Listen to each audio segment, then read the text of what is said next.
Hello viewers, in today's session we are going to discuss another important application of Lagrange's mean value theorem. And in this session we are going to discuss a very important inequality in real analysis, right? And here we have to show that e raised to x minus 1 divided by x is greater than 1 but less than e raised to x for all x greater than 0, where x belongs to the set of real numbers. So we'll show or we'll prove this inequality using the concept of Lagrange's mean value theorem. So before proving this inequality, let us quickly revise the statement of Lagrange's mean value theorem.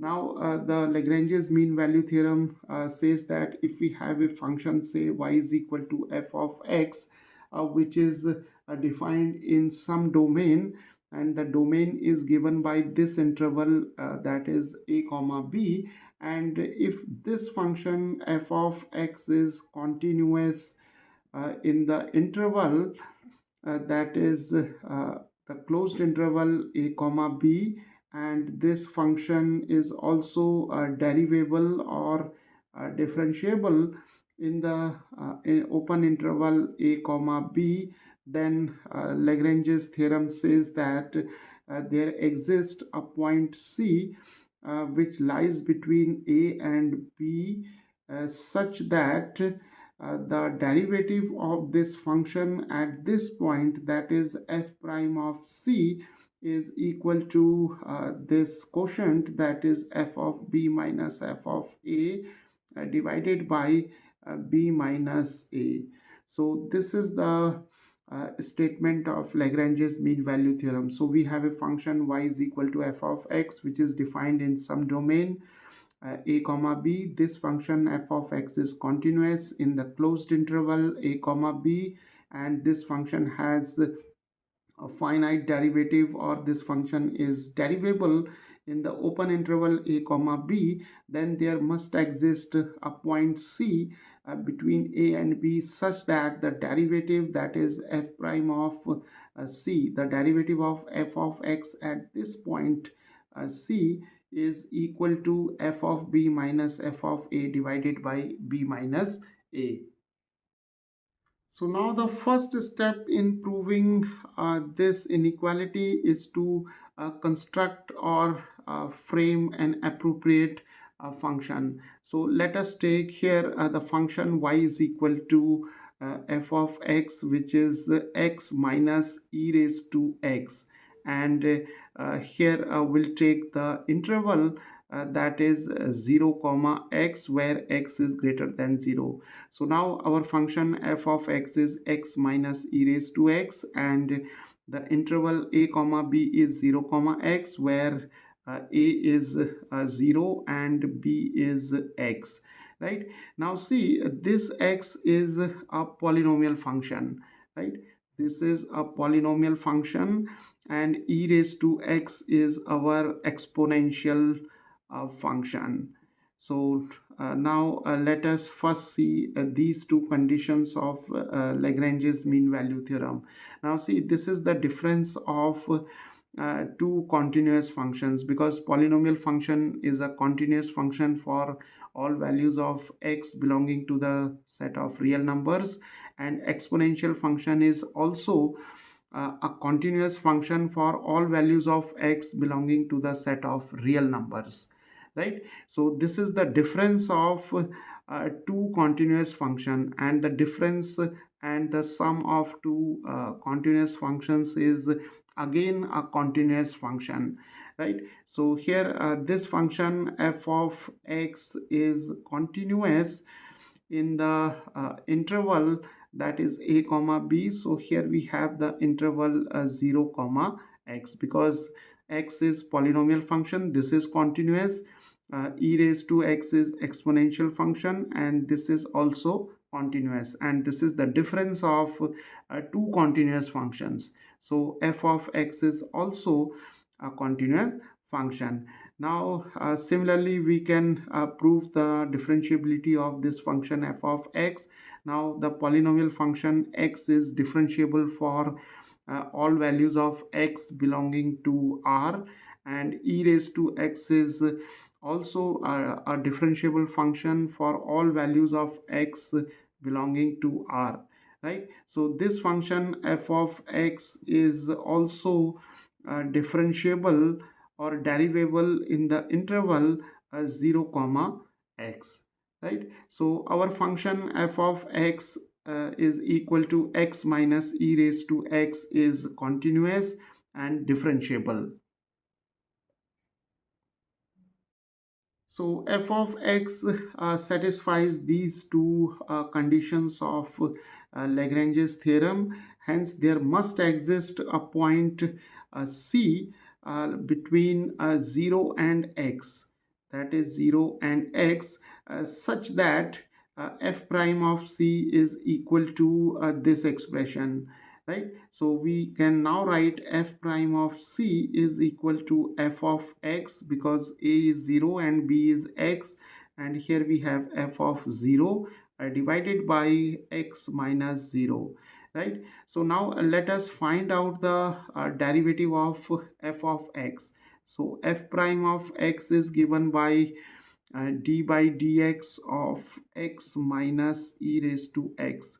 So the derivative of x is 1 and the derivative of e raised to x is e raised to x. So here f prime of c can be obtained by replacing x by c. So here we have 1 minus e raised to c, and f of x is x minus e raised to x, and f of 0 can be obtained by replacing x by 0. So here we have 0 minus e raised to 0, and in the denominator we have simply x. So now we can write 1 minus e raised to c, and we have x minus e raised to x minus here we have 0 minus 1, because e raised to 0 is 1. So here we have x, so we can now write x minus e raised to x plus 1. So this minus and this minus, it becomes positive, and here we have x. Now we can transfer the quantities here. So we can rewrite this equation as e raised to c is equal to 1 minus x minus e raised to x plus 1 over x. So we can now write x minus here we have positive e raised to x minus 1 over x. So simplifying this expression by multiplying this 1 by x, and here we have minus x, then plus e raised to x and minus 1. So this x and this x get cancelled, and we are left with e raised to x minus 1 over x. So now we have this equation, that is e raised to c is equal to e raised to x minus 1 over x. So now we have this expression, right? Okay, now let us make use of this inequality. Now this c, it lies between 0 and x. Now what we will do, we'll raise these three terms to the power of e, right? So we can write e raised to 0, and here we have e raised to c, and here we have e raised to x. Now the direction of the inequality remains the same when we raise these three terms to the power of e, because the exponential function is an increasing function, right, for all values of x. So now here e raised to 0 is 1, and here we have e raised to c, and here we have e raised to x. So the purpose of raising these three terms to the power of e is to get e raised to c, and here e raised to c is e raised to x minus 1 over x. So here taking e raised to c as this expression, we can now write 1, and here we have e raised to x minus 1 over x, and here we have e raised to x. So this is our required inequality, that is e raised to x minus 1 over x. It lies between 1 and e raised to x for all x greater than 0, where x belongs to the set of real numbers.